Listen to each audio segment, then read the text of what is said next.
Hello and welcome back to Dad's Bedtime Stories. Once again, for the parents out there, if you want to join the Facebook group and let me know what you think, just search for Dad's Bedtime Stories on Facebook.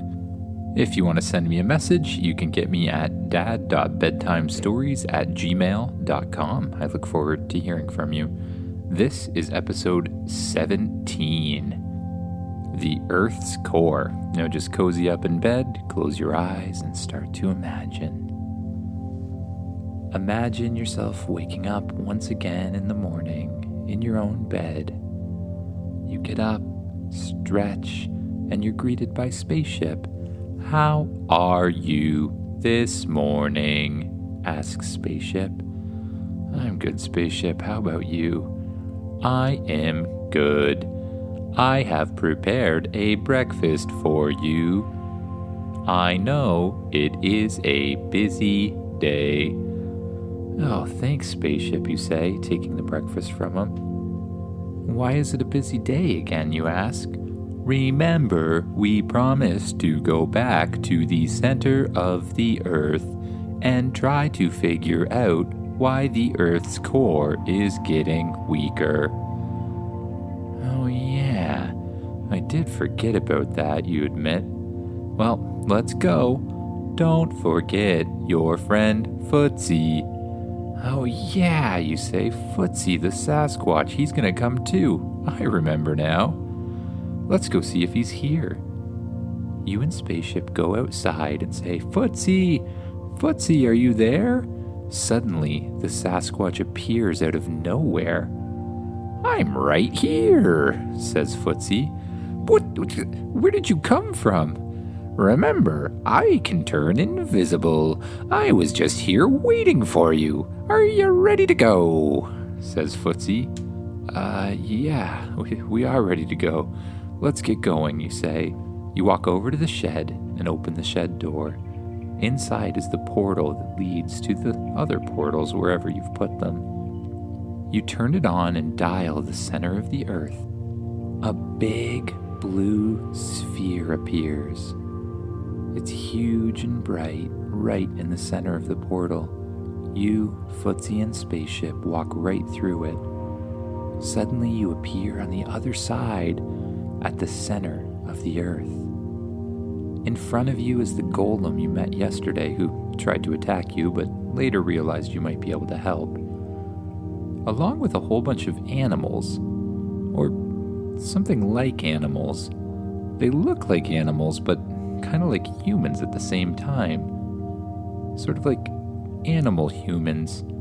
"Hello," says one of them. "I am the leader of the animal people. Oh, we are so glad you came to try to help us. This problem is getting bigger and bigger," explains the animal person creature. It looks kind of like a lion. "You see, for years we've relied on the heat from the core of the Earth, but lately, and we don't know why, it's getting colder and colder. What are we going to do?" I don't know, but maybe we can figure out what's happening to it. I think between me and my Spaceship, we might be able to solve this problem." "What about me?" says Footsie. Oh yeah, and Footsie, the Sasquatch, he's here too. "Well, I don't know if you'll really have much of an effect, but I'm willing to give it a try," says the animal person, lion guy who seems to be able to speak really well. "Before we go," you say, "can I just ask, where are you guys from? Like, I've never seen an animal person before." "Oh, well, you see, over the years, as different animal species have developed sentience, that's sort of a human intelligence, if you may, we've decided to hide ourselves from the human species by coming here to the center of the Earth. We've lived here in peace. It's happened many times over the centuries. Different animals gain sentience and come here to hide away. There's dinosaurs, there's all kinds of animals. What? Wait a second, you say. Did you just say dinosaurs? I'm pretty sure I heard you say dinosaurs. Well, of course, dinosaurs were the first ones here. You know, the asteroid was coming and everything, and they needed somewhere to hide away, so they hid here. Are you telling me that dinosaurs live in the center of the Earth? Like big, huge, long necks and tyrannosauruses and that sort of thing? Well, yes, other than they're not that big. They look kind of like dinosaurs that you're thinking of, but they look a bit more human, really. Sort of like you, but dinosaur you, if you may. Really, you ask? Well, don't think we're not going to revisit this topic a little bit later, you say. But for now, we have to figure out who is messing with the center of the Earth. Right, well, we'll leave you to it. Cheerio, says the lion person creature. The animals all walk away except the golem.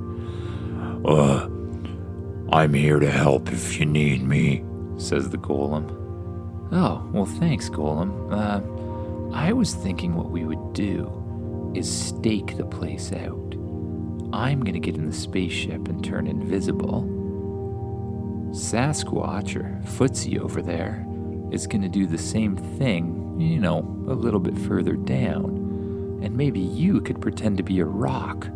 If we watch all night and all day, we might figure out what's happening. Why do you think it's something happening? How do you know it's not natural? Well, you say, I don't, but I just have a hunch that somebody's messing with the core of the Earth. Well, okay, says the golem. I'll follow your lead. Let's go. The golem suddenly turns into a rock and sits very still. Footsie walks further down, sits on the ground, and turns invisible.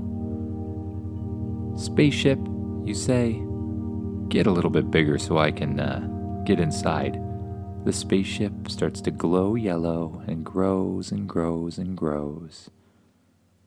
It solidifies again, lands in front of you, and opens the back hatch. You walk inside and go to the control center. When you're there, you say, "Spaceship, turn invisible." The spaceship disappears with you inside it. You spend the night just watching and waiting. Eventually you get a little bored and watch some TV, read some books, until the spaceship alerts you that something's going on. "There is someone here," says the spaceship. You walk back up to the viewing screen, and you see what looks like a group of snake people walking up to the core of the Earth. They have some mechanism that they attach to the core of the Earth, and it's hooked up to what looks like a gigantic battery or something like that. They turn it on, and it starts to suck energy out of the core of the Earth into their battery. "This is the best thing we've ever done," says one of the snake people. "Yes," says the other. "Nobody will be the wiser when we finally create the control device. We will be able to enslave all the humans of Earth. Then we can move back to the surface," says the snake creature. "Not so fast," yells somebody from the side. Footsie appears. "You're not going anywhere with this. I'm gonna stop you." "Ah, a Sasquatch," says the snake person.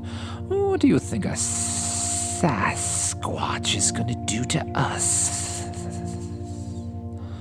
"Well," says the Sasquatch, "I'm gonna do this. Get 'em," the Sasquatch says.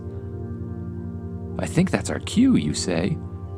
You make the spaceship visible again and turn on a button that allows you to talk over a speaker. "Hey, stop what you're doing, or I'll put you all to sleep," you say. "I'd like to see you try," says one of the snakes, who pulls out what looks like a giant blaster ray and points it directly at you. He shoots the blaster and it hits the spaceship, and nothing happens. "I don't think your blaster is much use for a spaceship." Suddenly, the spaceship starts to spark and spurt, and then it loses power and falls to the ground. I may have spoken too soon. The two snakes turn on Footsie with their blasters. Footsie puts his hands up in the air and starts backing away. I need to help him, you think. You press the button on your watch that causes a spacesuit to fold out and cover your body in a spacesuit armor sort of thing. You run out the back doors of the spaceship and point your wrist at the snakes. "Stand down now or I'll shoot you or something." "Shoot us?" says one of the snakes. "I'd like to see you try." You try to blast the snake, but nothing happens. Your blaster isn't working at all. Just then, you hear a loud grumble. Suddenly, the golem pops up out of the ground and hits each of the snakes on the head with his rock fists. They get dizzy and fall to the ground. The golem scoops them up, puts them over his shoulder, and says, "Thanks for your help. I'll take care of these." The golem walks away with the snakes put over his shoulder. You and Footsie follow him. You walk and walk and walk until you come to a big village. This must be where the animal people live. The golem enters the village, goes to what looks like the center square of the village, and puts the snake people down. Out comes the lion person and says, "Well, thank you very much for your help. We will now have a trial for the snake people." "Snake people, what have you to say for yourselves?" We were just trying to take back the surface," say the snake people. "Well, you've created a bad name for us animal people. This cannot stand. I sentence all of you to banishment." Everybody gasps. Banishment? Oh no. Oh, what's banishment, you say? I can answer that. The spaceship appears back beside you, the normal size of a toy. What? Where did you come from? I thought you were shut down. I was able to reboot, explains the spaceship. Banishment is when you have to leave and can never come back. Oh no. So they've been banished off of the planet?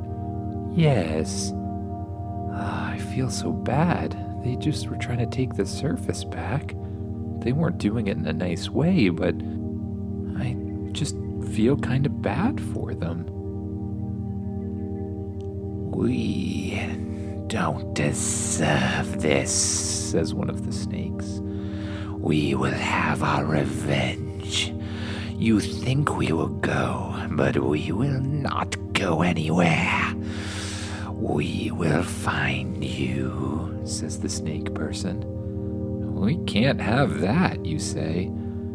People of the animal village, I volunteer to find the snake people a new home on a new planet, somewhere where they can live their lives the way they want, and we don't have to worry about this conflict anymore.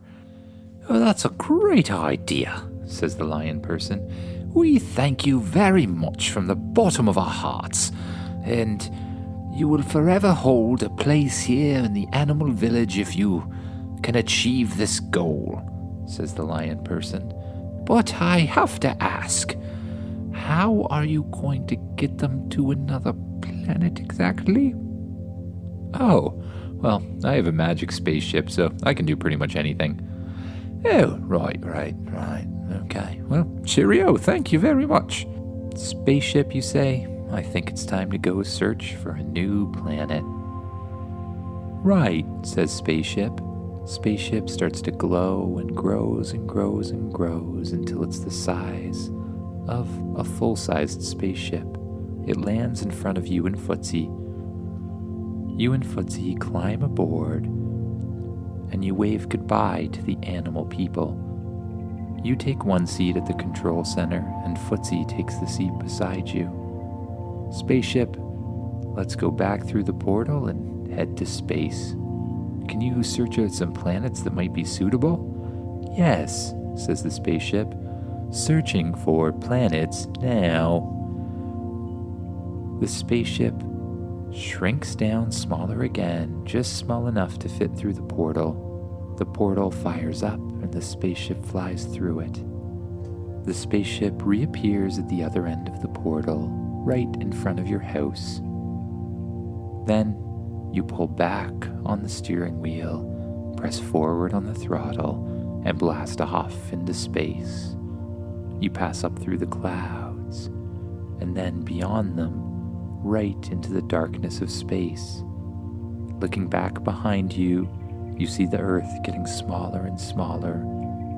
Spaceship, you say, go to super hyperdrive. The spaceship suddenly blasts off faster than you can imagine. All you can see are stars streaking by. You stretch your arms and yawn. Footsie does the same. Well, Footsie, I think that's all in a good day's work. It looks like a spaceship created a bedroom for you. You look over to the side, and instead of one bedroom like there normally is, there's 2 bedrooms.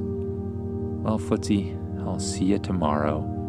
You walk to your bedroom, climb into your bed, and say, "Good night, spaceship. Get the lights for me." The lights turn off. You pull the covers up over yourself, start to get comfortable in the bed, and you close your eyes.